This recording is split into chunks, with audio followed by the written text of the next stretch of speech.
Hey everyone, this is Anna. I am happy to be here at Splitcoast Stampers doing this guest tutorial. And today I want to show you how I made this birthday card. And it actually only has a few steps. It's not very complicated to make, but it has lots of texture, lots of color, so it's a lot of fun to make. So for my background, I wanted it to be very colorful and with lots of designs, lots of lines, a little bit of grunge. So I decided to use the stamp set by Tim Holtz called Stitches, and I put them all in one acrylic block so I could stamp them all at the same time. I used clear pigment ink and the paper is watercolor paper.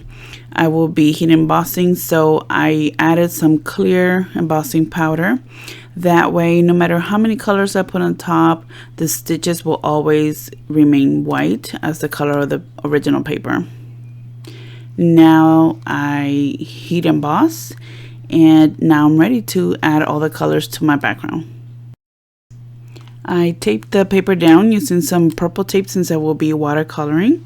I am using these watercolor inks by Graphics called Aqua Ink, but of course you can use any other watercolor you may have available. I start by spraying the paper with water, and then I'm using this piece of acetate that I got from my leftover packaging, and just kind of help distribute a couple of the drops from the ink onto the wet paper. And I just kind of smooshed it and spread it around till I was happy with how much color I had. I did it just on the top half of the paper since I'm using a second color that I will use on the bottom half.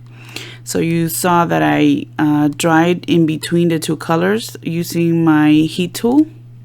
And now I'm ready to apply the second color towards the bottom half.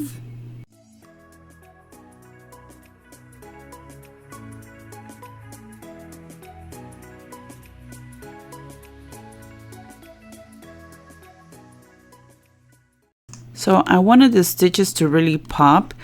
I end up adding a little bit more water right on the stitches themselves to kind of move the ink under it a little bit and kind of create a shadow for it.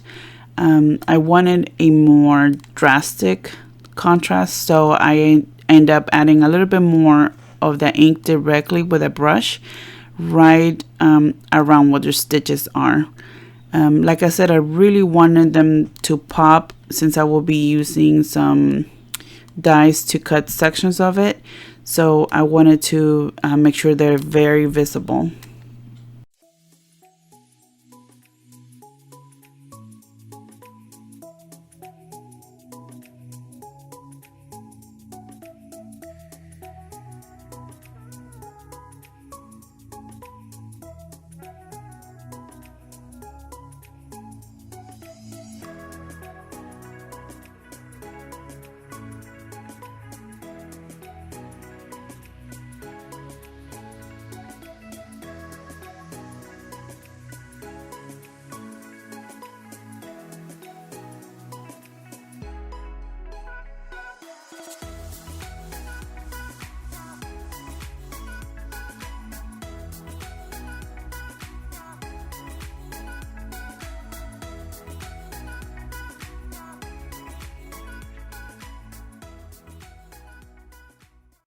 And now that I have added the shadows, I'm ready to dry it with my heat tool.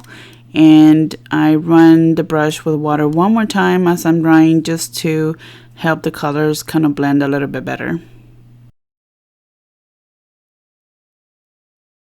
Next, I will be doing some die cutting using Altenews Caps Bold Alphabet die. I use the letters that spell out B-Day.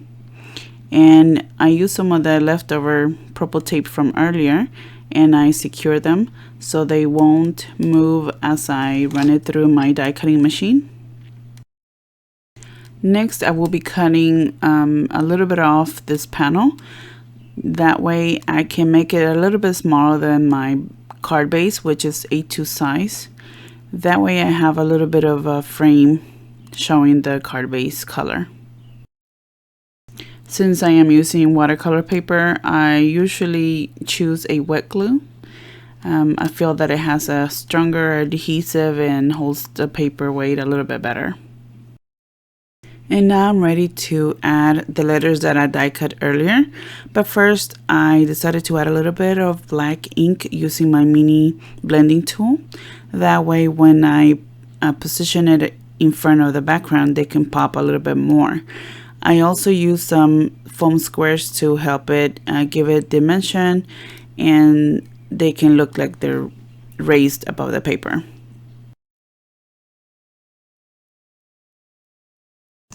And now that my letters are in place, I'm ready to create the little flag above that says happy. For this, I just look for a stamp set that has the word happy. In this case, I have scrapbook.com's Wordfetti Best Day Ever. And just stamp the little portion that says happy, cut it, and make a little flag from it. I use the same foam squares cut in half to adhere it. That way it can also be raised from the background.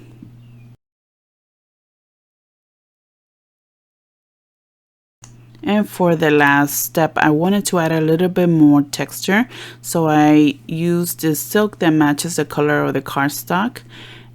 Of course, if you don't have a silk like this one, you can make your own by getting a similar ink color and diluting it with water to make it runny, and then use a brush to sprinkle it on your paper. And that was the last step to complete this card. As you can see, it's pretty simple to make. And the cool thing is that you can always change the colors and of course the message on your card, so you can make it for any occasion. I hope you guys enjoyed the tutorial. If you would like to see more of my projects, follow me on Instagram and YouTube at Glue Gun Diva. Thank you, Dina, for inviting me to do this guest tutorial, and I hope to see you guys soon. Take care.